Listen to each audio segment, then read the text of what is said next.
Eleanor Harper will be used throughout. No room for failures. My brother Ethan delivered those words with a sneer as he planted himself in the doorway on Christmas Eve, his broad shoulders filling the frame like a barricade.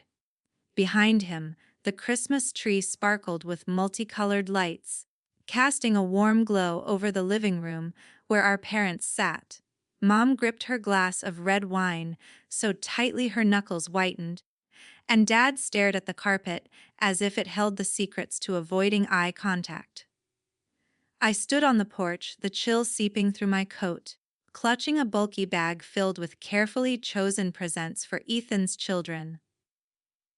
Toys and clothes I'd spent weeks selecting, imagining their delighted faces. Ethan's lips curled in triumph as if this moment crowned years of one-upmanship. I didn't raise my voice. I didn't let tears fall. I simply looked him in the eye and said, "You're absolutely right." That very night, I made a single, deliberate decision that halted every financial lifeline I'd been extending to keep his household running. By the time the new year arrived, Ethan was the one pounding on my apartment door, his voice stripped of its earlier arrogance.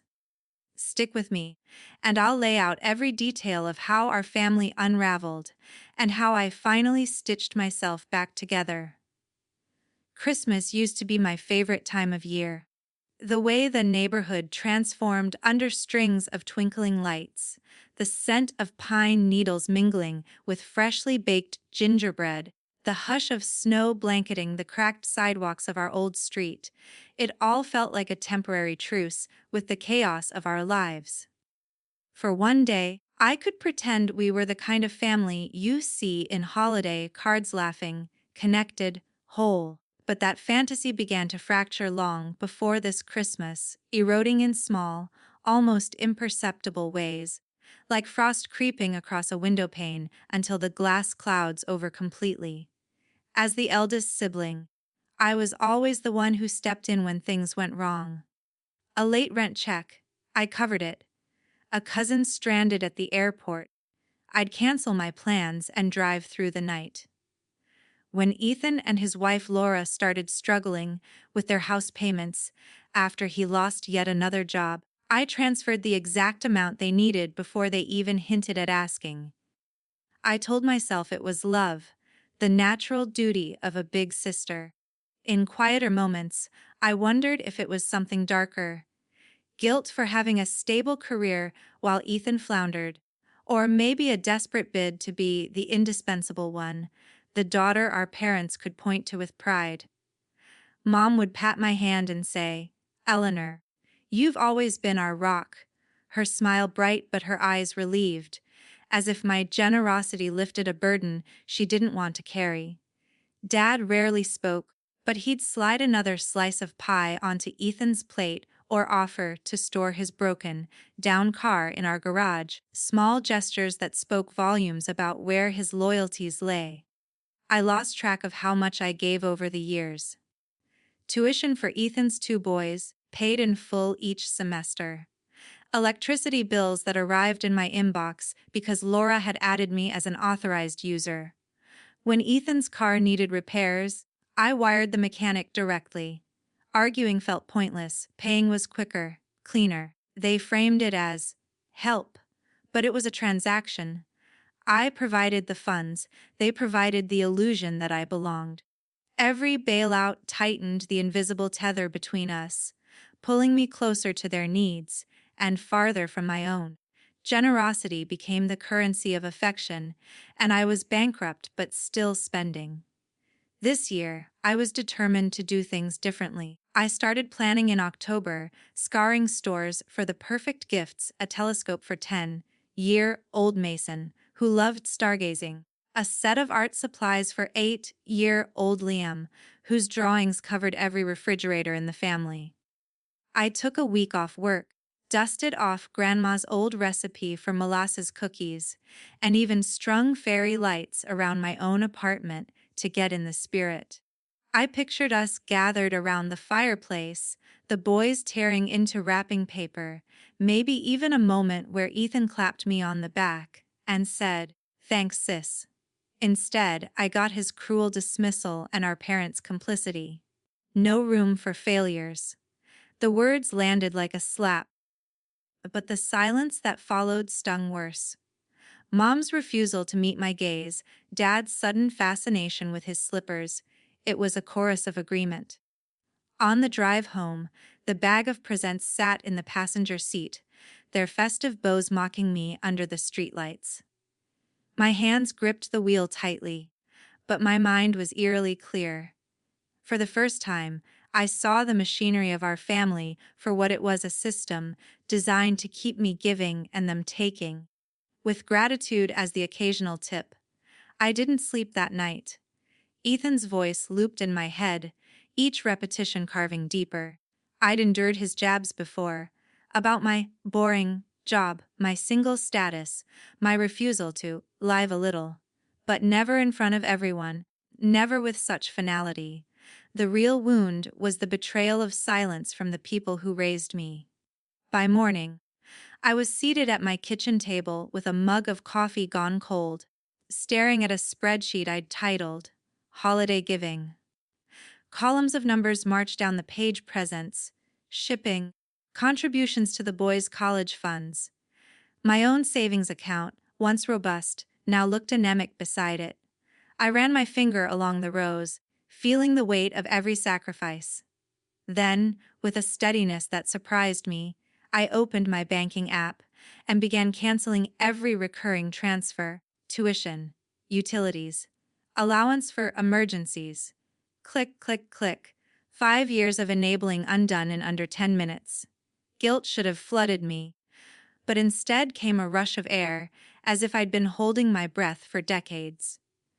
I boxed up the Christmas gifts and slid them into the back of my closet. The ribbons and tags felt like relics from a life I no longer wanted. My phone buzzed with a text from Ethan. Kids are asking about their presents. Don't be dramatic. I typed no and hit send before I could overthink it.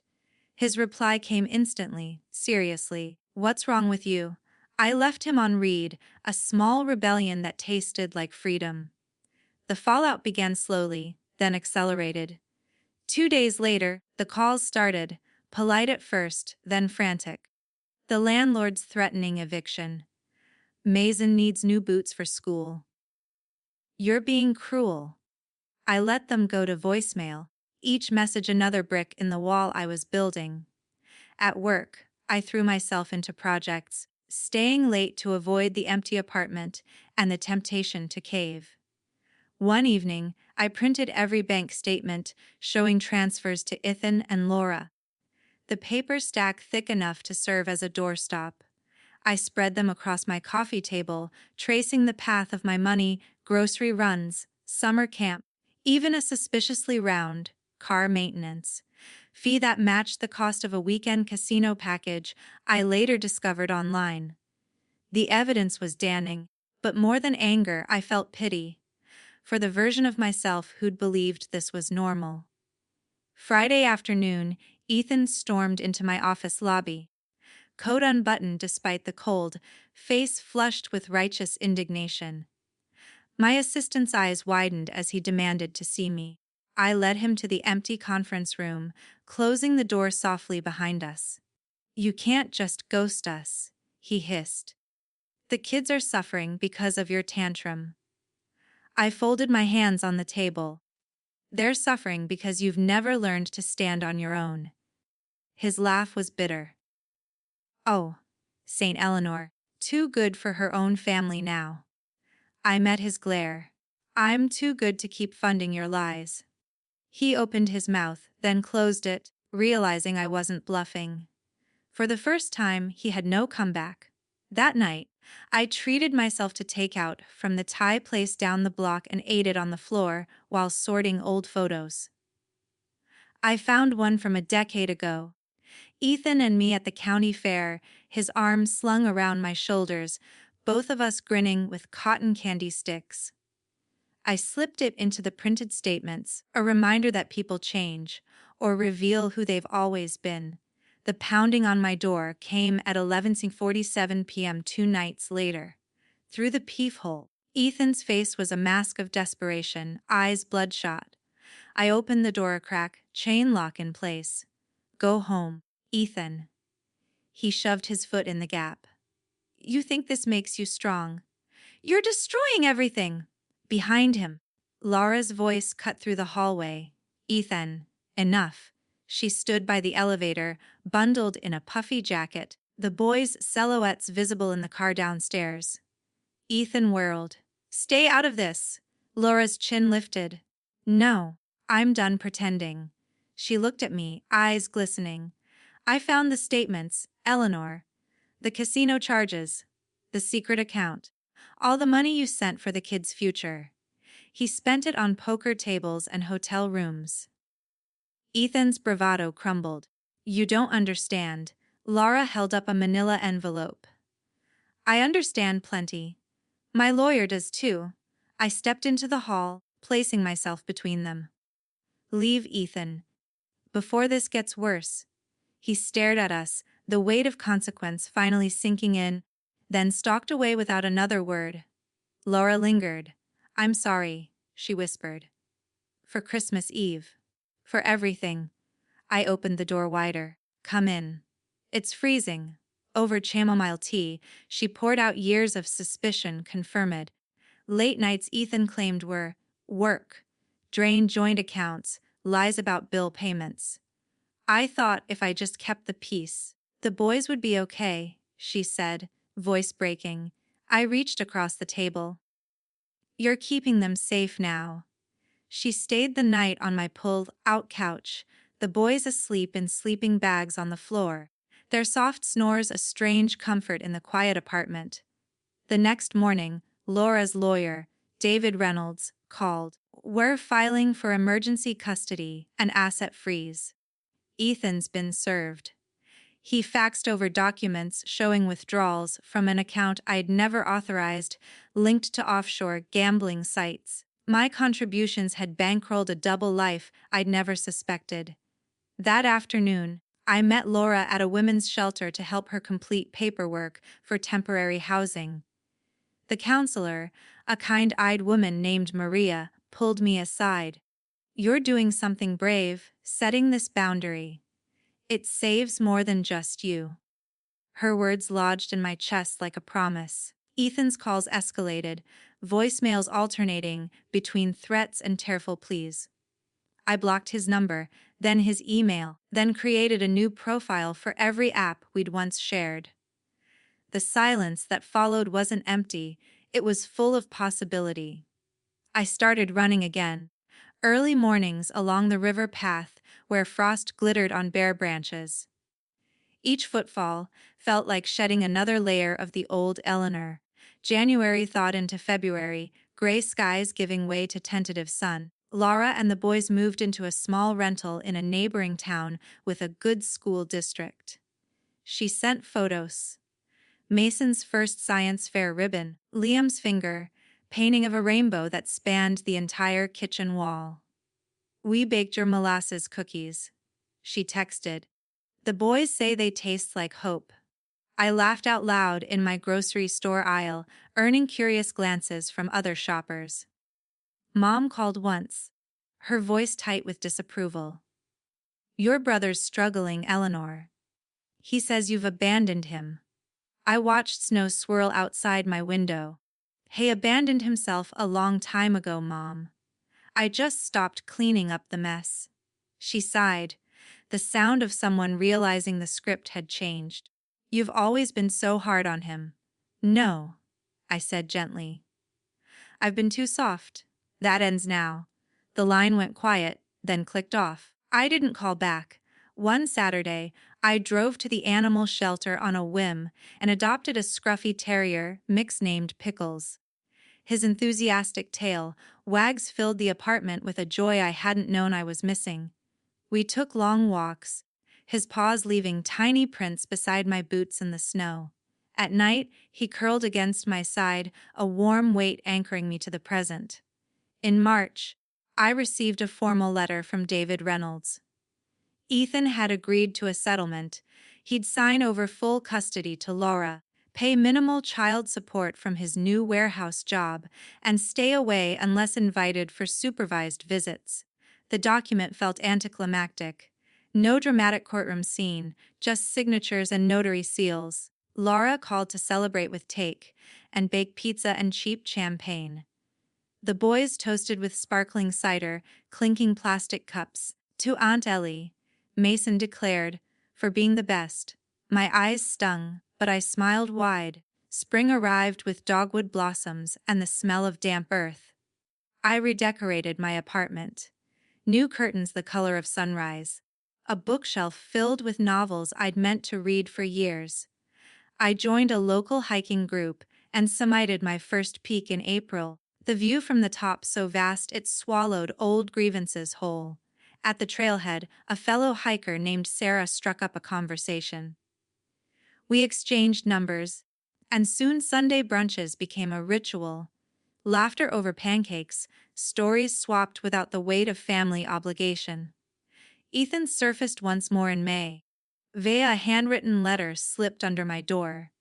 The paper trembled slightly in my hands as I read his scrawled apologies, promises to change, pleas for one last loan, to get back on his feet. I folded it neatly, slid it into an envelope, and mailed it to David Reynolds with a post-it for the file. No response needed. Summer brought barbecues with new friends, evenings on my balcony with pickles chasing fireflies. I enrolled in a photography class, capturing the way light fractured through leaves, the candid joy on children's faces at the park. One photo, a silhouette of Laura and the boys against a sunset, won a local contest. The prize money bought them new bikes. By fall, a year had passed since that Christmas Eve. I hosted Thanksgiving in my apartment. Laura, the boys, Sarah, even Maria from the shelter. We cooked too much food, played board games until midnight, and when Mason asked why Grandpa and Grandma weren't there, Laura answered honestly, "Some people need more time to learn how to be family." I raised my glass. To the family we choose. Pickles barked in agreement. The holidays approached again, but this time I decorated for me. Strings of white lights, a tiny tree with ornaments collected from travels. I baked molasses cookies and delivered plates to neighbors, keeping one batch for midnight snacking with pickles. On Christmas Eve, I curled up with cocoa and a new novel, the apartment warm and quiet. My phone buzzed with a text from Laura, a photo of the boys hanging stockings, captioned, "Merry Christmas from our home to yours." I smiled, typed back, "Love you all," and set the phone aside. Outside, snow began to fall. Soft and steady, erasing the footprints of the year. I thought of Ethan somewhere out there, maybe staring at the same sky, maybe not. It didn't matter. I'd stopped paying his tolls long ago. The woman who once stood on a porch with a bag of unwanted gifts had vanished, replaced by someone who knew her worth wasn't measured in dollars or duty. I'd learned that boundaries aren't walls. They're bridges to better ground. That helping someone climb doesn't mean carrying them forever. That family can be the people who show up with pizza and truth, not just the ones who share your blood. And that walking away from toxicity isn't losing. It's the ultimate win. If you've ever untangled yourself from expectations that drained you, if you've drawn a line and stood behind it shaking but sure, know this: you're not alone. Your story matters. Share it. Someone out there is waiting for permission to do the same.